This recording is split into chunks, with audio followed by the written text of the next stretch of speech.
In a world filled with noise and uncertainty, tune into the Voice of Reason with Chaplain Ingrid Gentles every Thursday at 5:30 p.m. Mountain Standard Time, 7:30 p.m. Eastern Standard Time. Join us for uplifting conversations, inspiring stories, and biblical insights that will empower you to navigate life challenges with faith and confidence, where faith meets reality. Join the conversation on HGG Radio, live on YouTube, and social media. Don't miss it.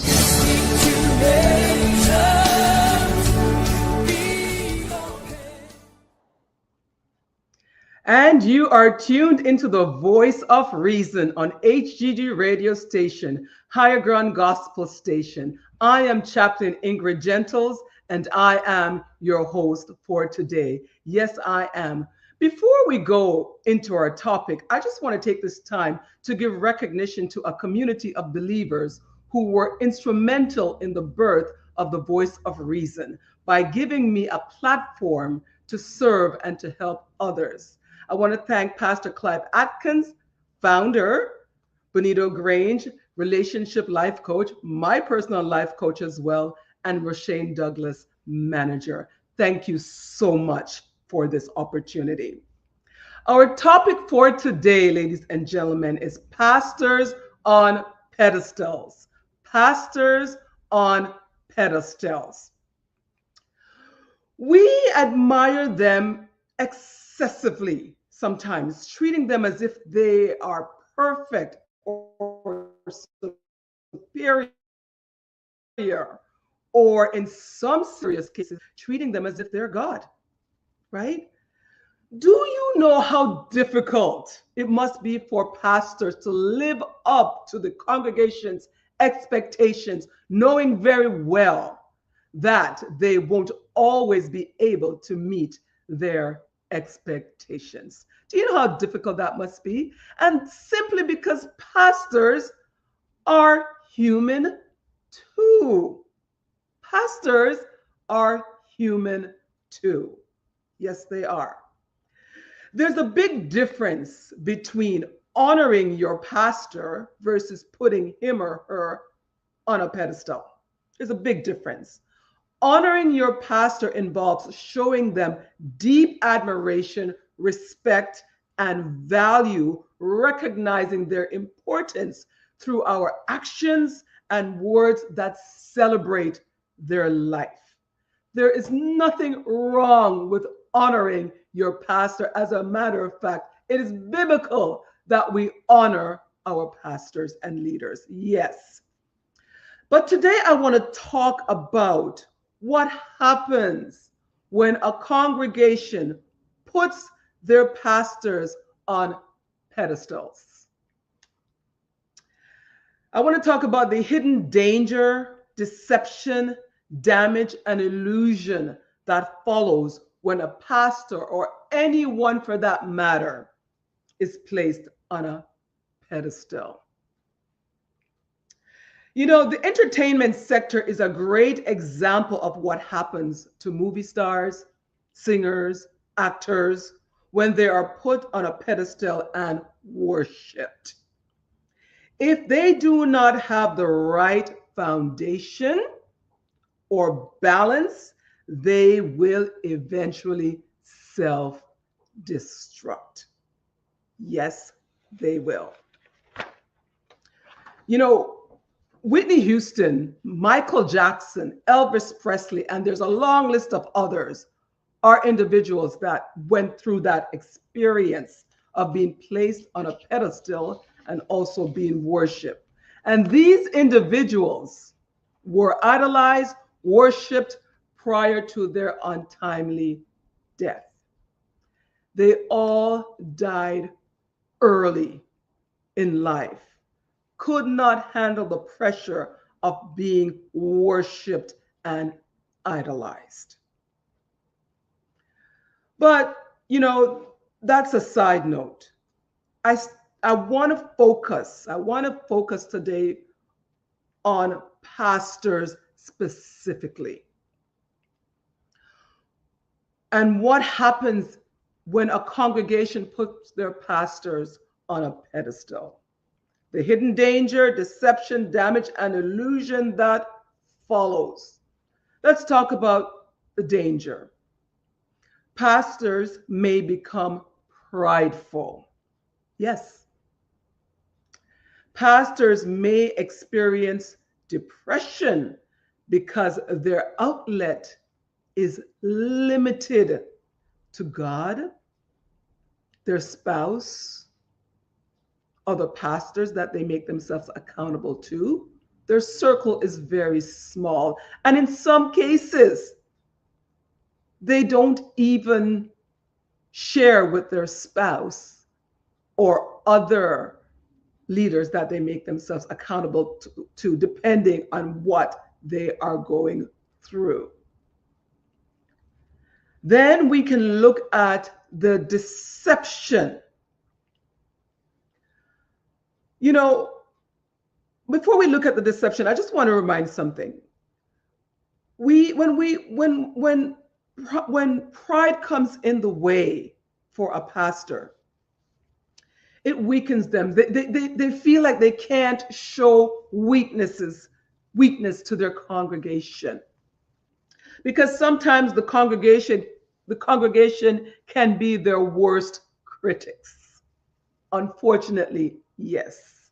And so we can see why they are closed, right? And why they are not openly, easily to express and share their weakness. Then let's talk about the deception.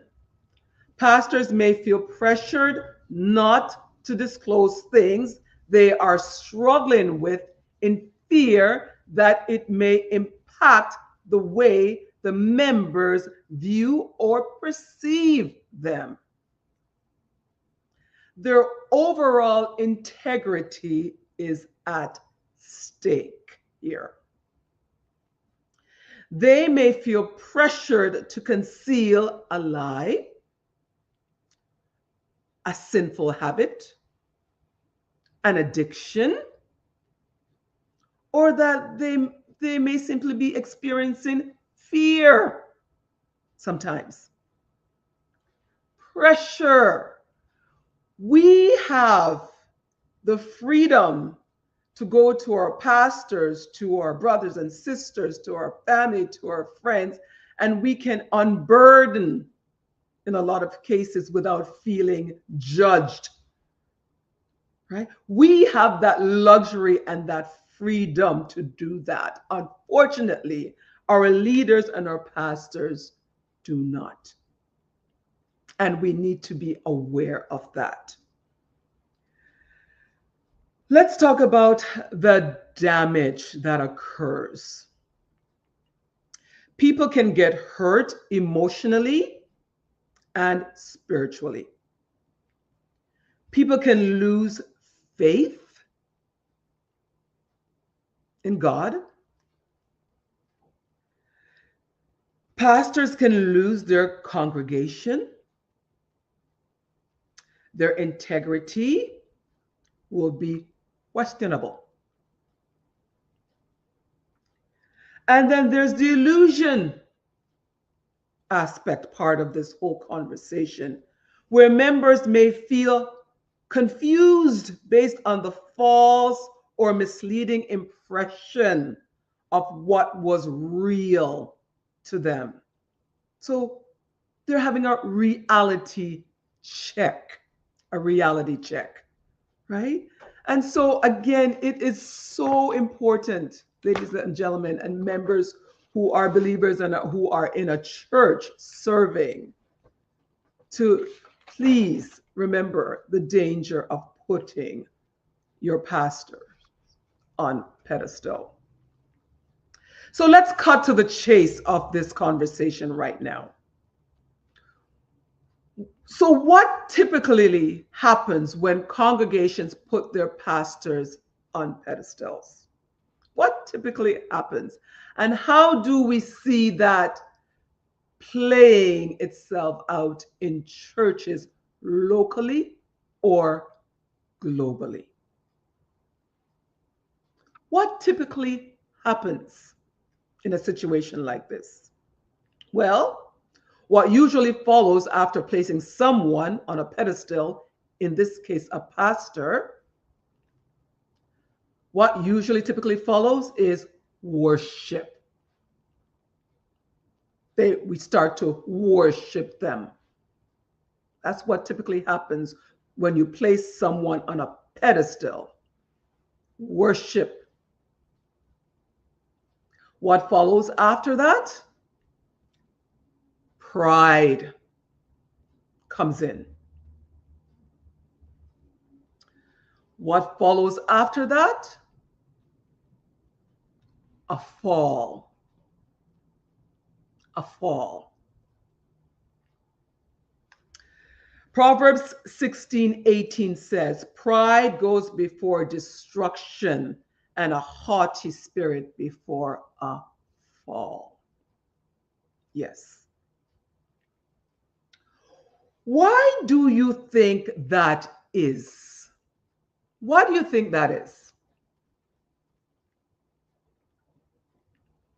Why do you think that is? Because worship was created for the Lord God and Him alone. Matthew 4:10, Exodus 23, verse to 5 for reference. When we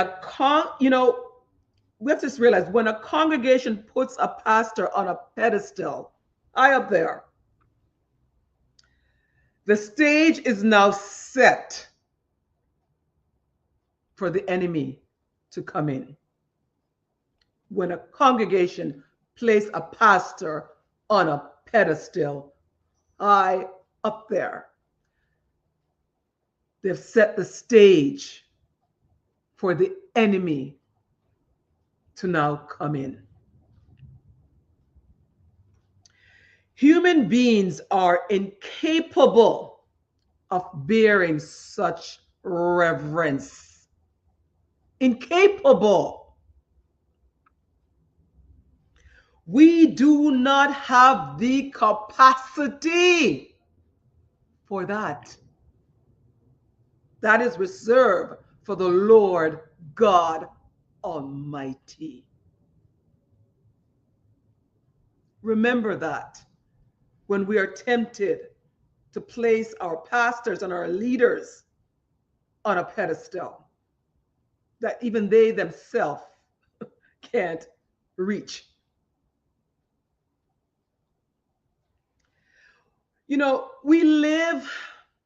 Currently we live in a three-dimensional world.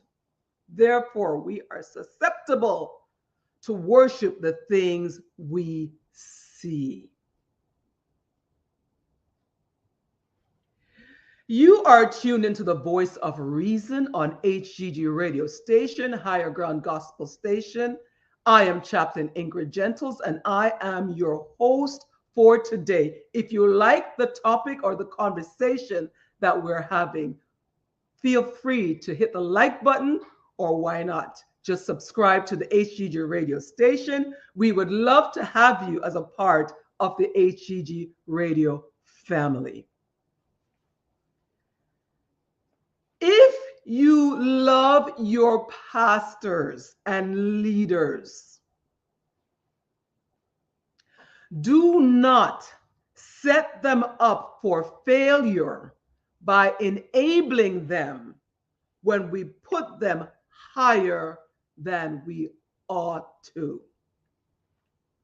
Romans 12:3 says, do not think of yourself more highly than you ought to. Ladies and gentlemen, the office of a pastor is sometimes perceived as something to be desired and aspired to be. When I'm saying this, I'm just reminded of a friend of mine. And I mean, this was, wow, it was a university or college, I can't remember which one. Her dream, even though we were in university, college, her dream was to become a pastor's wife. That's it. Even though we are studying to have a career, her dream, first and foremost, was to become a pastor's wife. So I asked her, I said, why is that so important for you to become a pastor's wife? It's almost like you're seeing that as a career, as something to aspire to have and to be. And I didn't understand it. I was a little bit perplexed and confused, considering we are in school studying for our future career, right? Her desire more than anything else in this world was to become a pastor's wife. And so when I asked her, she says, because I don't know, I just want to be a pastor's wife. She couldn't give me anything specific per se to say, this is why. But based on her response, I suspect, based on the conversations that I'm having here with you right now, I suspect that she saw that as something glamorous. I'm going to use the word glamorous because I don't know how else to describe that. But I just feel that she saw this as something glamorous, right? And she wanted to experience that. And so I'm just reminding you that the office of a pastor is sometimes perceived as something glamorous,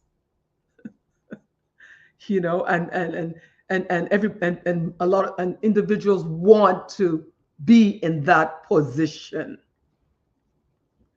Well, the Bible teaches that not everyone is called to be a pastor or a leader. Not everyone is called to be a pastor or a leader. Hear the word? Called. Not aspire to be. You have to be called into these areas of ministry. Wow. I'm going to go through some highlights that the Bible addresses. The Bible highlights challenges that pastors face on a daily basis. And these are just some, but these are some important ones for you to be aware of. So when you are idolizing and glamorizing this role or this office of a pastor, I think you need to see or understand what comes with that calling and that office. We need to have a reality check sometimes as members of a congregation. We need to have a reality check sometimes. So here are some highlights that the Bible talks about that pastors are challenged with daily. The responsibility of souls. Souls. You want to be responsible for souls? Hebrew 13 verse 17 talks about that. They're responsible for souls.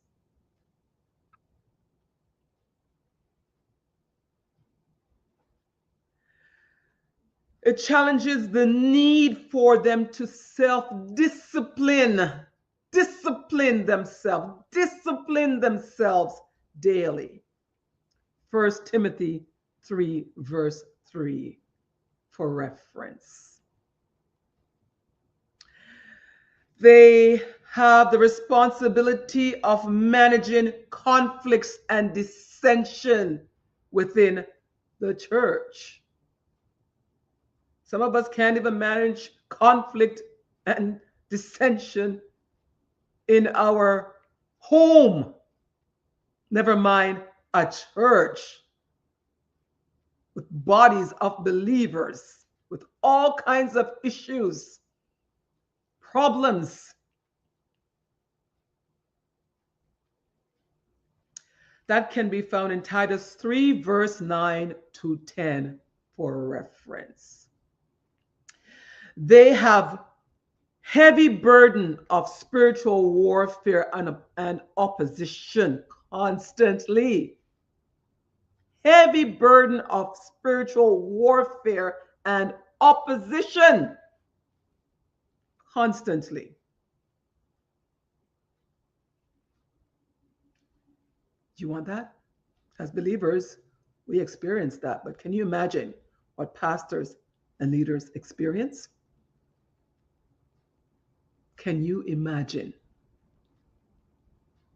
We look at our lives and sometimes we are bombarded with things and we got to run to our pastors and our leaders just to remain focused and balanced and strong to get through, forgetting that they too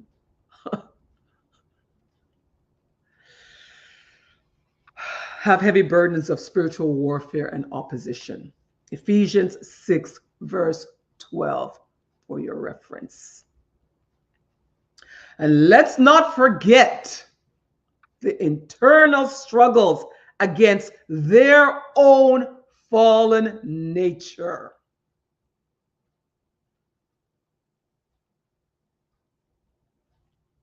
Let's not forget that. They struggle just like you and I do. They struggle to live a righteous, holy, and acceptable life before God, before their congregation.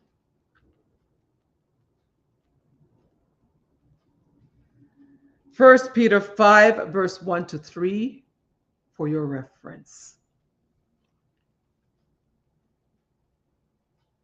Still want to be a pastor? Still find it glamorous?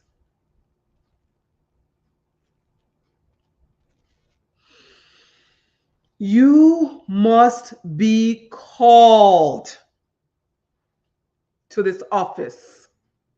I can't reinforce that enough. You must be called. If you are not called, do your congregation a favor and step down, because souls are important to God. Perfect example of this in 3 John chapter 1, verse 9 to 10. We see a proud and domineering church leader who served as a negative example of self-appointed authority. Diotrephes was his name.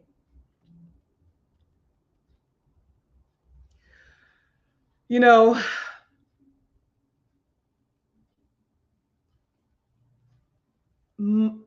my call to action as we're coming closer to the end of this show or this discussion is simply this. My call to action for you that are listening is simply this. Resist the temptation of putting your pastors on a pedestal if you love them. It's a dangerous thing to do.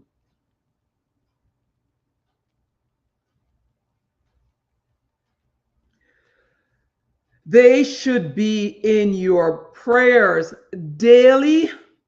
Cover them, because this is not an easy office to uphold.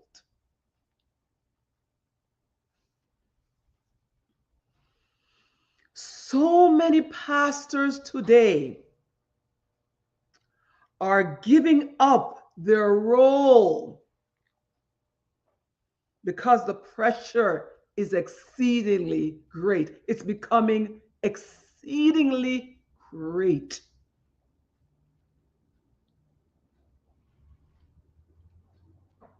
To serve as a pastor.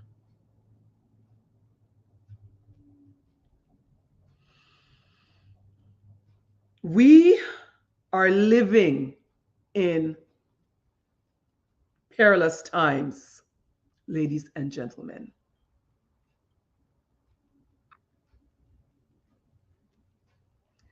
We need to be mindful of how we place and perceive our pastors, our leaders, in this particular case, our pastors. We need to be mindful, check ourselves sometimes.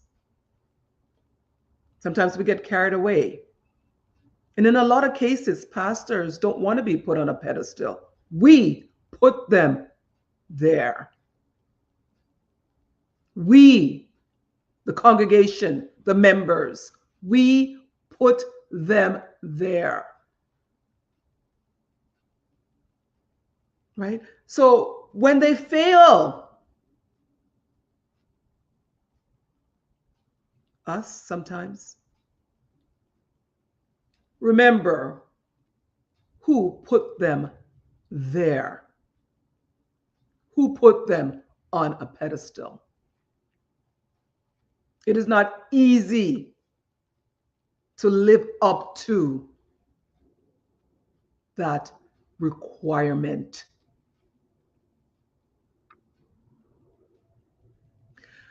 So I'm going to say this in closing.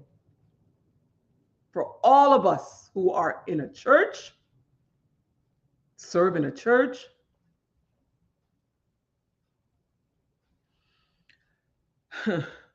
love your pastors by taking them off your pedestals. Did you hear me? Love your pastors. Show them love by taking them off that pedestal that you put them on. Love them enough to do that. Can you do that for them, please? Thank you for tuning into the Voice of Reason on HGG radio station, Higher Ground Gospel Station. I am Chaplain Ingrid Gentles, and I am your host for today. Take care, and God bless you.